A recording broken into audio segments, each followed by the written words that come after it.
गोविंदपुर नाम का एक छोटा सा गांव था। उसी गांव के पास एक बड़ा सा जंगल था। जंगल में कई सारे जानवर रहते थे, इसीलिए गांव वाले उस जंगल में जाने से डरा करते थे।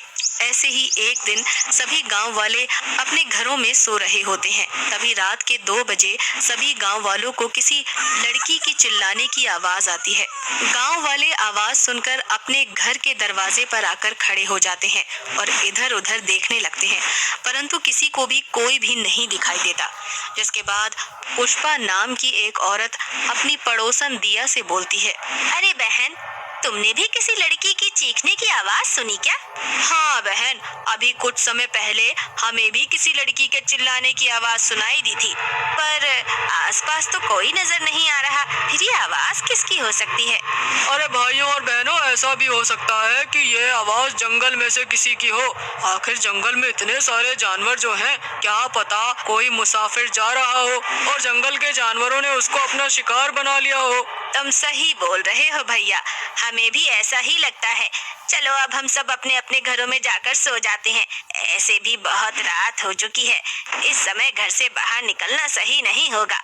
क्या पता जंगल के जानवर गांव में आ जाएं। हाँ बहन, बोल तो सही रही हो तुम। जिसके बाद सभी लोग अपने अपने घरों में जाकर सो जाते हैं। सभी लोग अभी सोने के लिए अपने बिस्तर में ही गए होते हैं कि जोर जोर से आंधी तूफान चलने लगता है।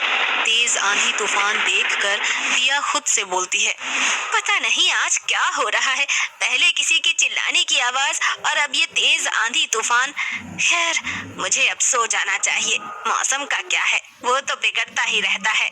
इतना बोलकर दिया सोने ही जा रही होती है कि तभी उसे अपने घर में किसी के घुंघरू की आवाज सुनाई देती है। घुंघरू की आवाज सुनकर वो उसका पीछा करती है और अपने घर से बाहर निकल जाती है।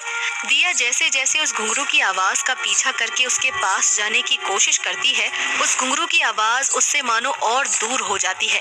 देखते ही देखते अब दिया अपने घर से बाहर गांव के जंगल के पास आ जाती है।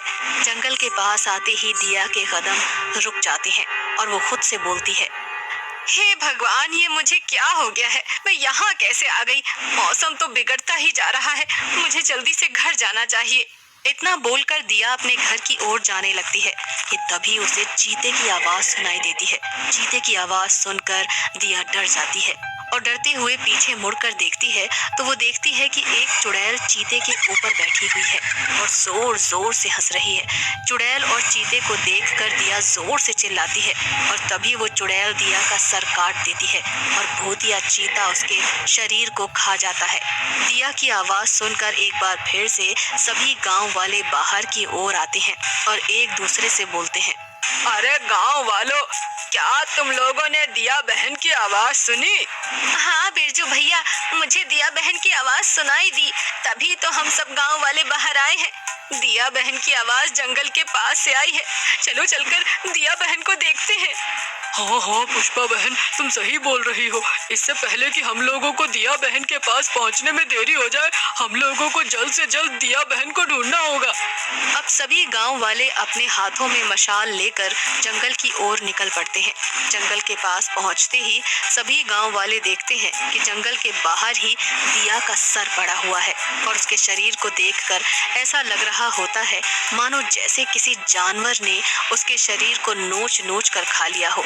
सभी गांव वालों का दिल दहल जाता है और वो सभी जल्दी से अपने घर आ जाते हैं और अगली सुबह सभी आपस में बातें करते हैं। दिया बहन की लाश को देखकर ऐसा लग रहा था मानो जैसे ये किसी चुड़ैल का काम हो।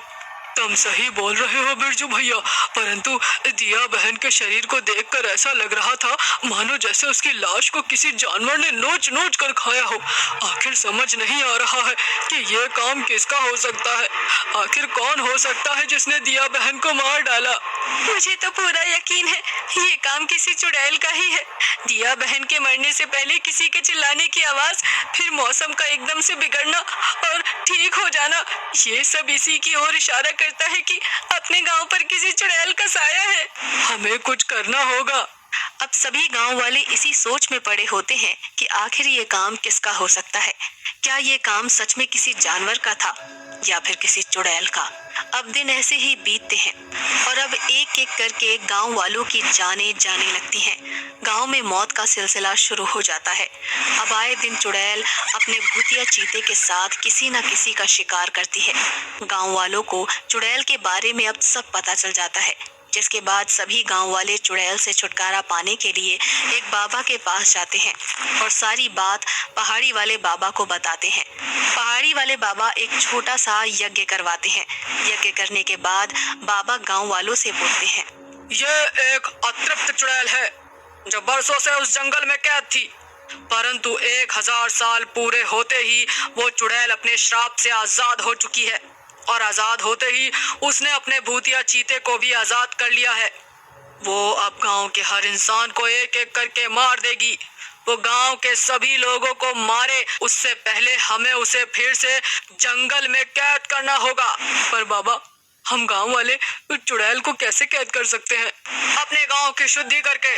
यदि तुम सभी गांव वाले मिलकर अपने गांव की शुद्धि करवा लेते हो तो वो चुड़ैल कभी भी तुम्हारे गांव में नहीं आ पाएगी और ना ही तुम्हारे गांव के किसी भी व्यक्ति को मार पाएगी।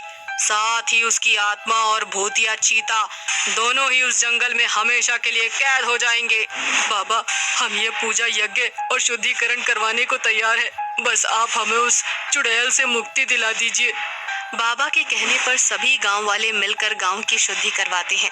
गांव की शुद्धि होने के साथ ही चुड़ैल अपने भूतिया चीते के साथ उस जंगल में एक बार फिर से 1000 वर्ष के लिए कैद हो जाती है और एक बार फिर से सभी गांव वाले शांति से अपनी जिंदगी जीने लगते हैं। अस्सलाम वालेकुम व्यूअर्स,